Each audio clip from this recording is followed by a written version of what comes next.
มันเป็นผักแห้งเลยเนาะ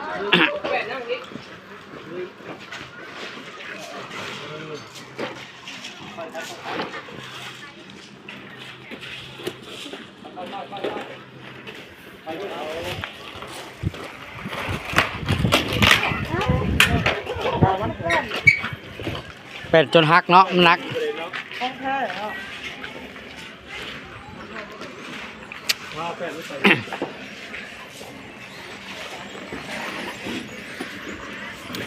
ขอกลับทักทายสบายดีพี่น้อง FC บ่าว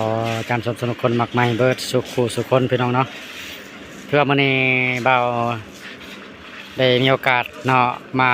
เก็บภาพบรรยากาศในการปูทางเนาะหรือว่าในการเททางเบตงอยู่ที่บ้านพ้นม่วงเมืองจำพรแขวงสวรรณเขตหลังจากที่เปิดในการก่อสร้างอย่างเป็นทางการตั้งแต่มื้อวันที่6พี่น้องเนาะก็ถือว่ามื้อนี้บ่าว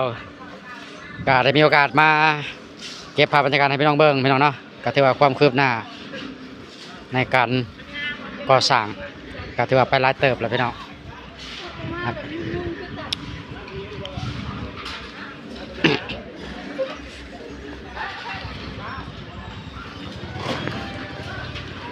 ความหนาพี่น้องสมควรคลองเลิกขนาดบาดนี้เนาะเฮ้ยว่าซ้ำมันสิไหลบัดนี้มันสิลงทางไหนนี่ลงพุ่นเลยเนาะบ่ไหลกับพุ่นบ่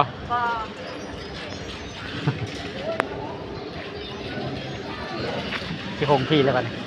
มันไหลประทัดมันสิหงเขาเฮือนแล้วเนาะไล่ประธานมันจะไปฮะ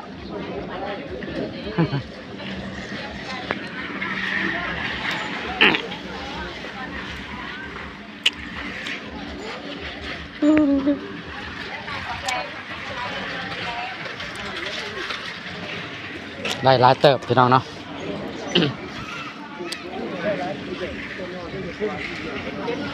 ผมควรจะได้10 เซนฮะบนนี้แล้วเนาะ10 เซนก็สมควรเด้อบ้านน้อยเขาเส้นอยู่สมควรเด้อแล้วมันได้10 เซน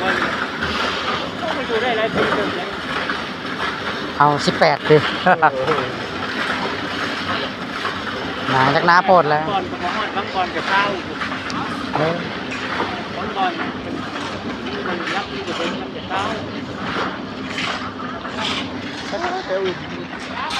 15กันแล้วเพื่อนนะจากน้าโพดเฮาวะเบื้องงบประมาณหลายลดลงประมาณ15เนี่ยก็โอเคแล้วทางใจกลางบ้าน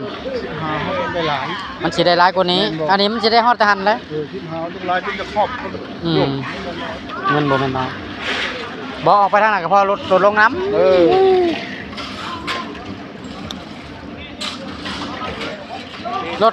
รถนักบ่พอสิเข้ามาล่ะดังเก่งรถถอกดินกำมันสินักทำได้มันบ่คือทางเก่าเลยเนาะคือทางได้เก่ายังว่าเขาแก้ไม่ถอกไม่ถอนโอ้ยนี่คือญาติแกคนจะพอเป็นเด็กก็คือที่บายแกของมันก็คือที่ที่ทุกคน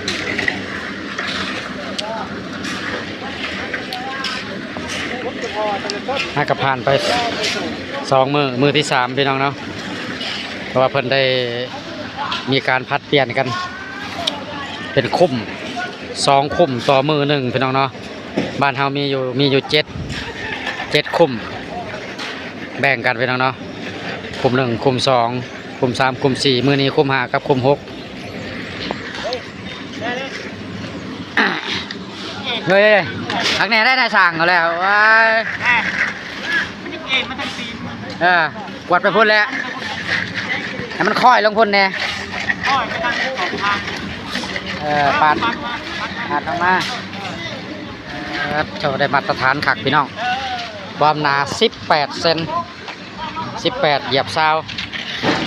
ก็ถือว่าสมควร นี่แหละพี่น้องเนาะแสดงถึง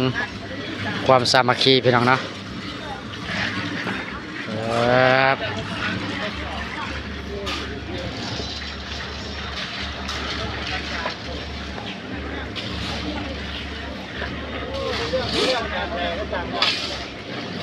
มีแต่สร้างว่าว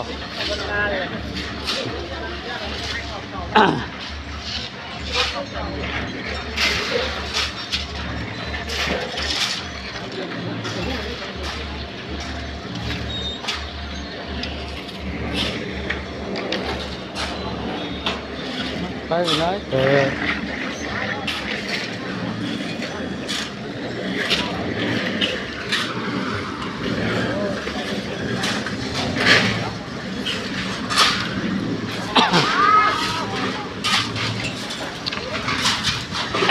แผนกส่วนหินกับส่วนอย่างเดียวแผนกส่วนหิน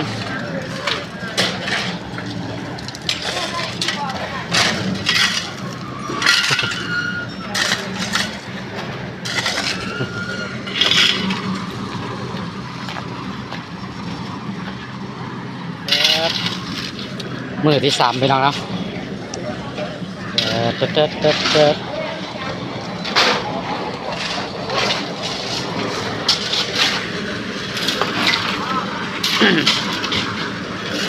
แต่ก็เมื่อนี้มันสบายพี่น้องเนาะฝนก็มีแนวโม่แนวหยังเอาสบาย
ต้ม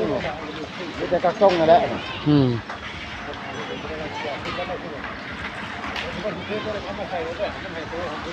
วางอากาศ นี่นะพวกคลองเห็นอะไรดิเขายังปลาอากาศปลาวางอากาศมัน นี่อากาศมันจะแตกแล้วอากาศมันรอเว้าเรื่องอุณหภูมิเวลามันกดจะต้องห้อนมันต้องมีการระบายวะ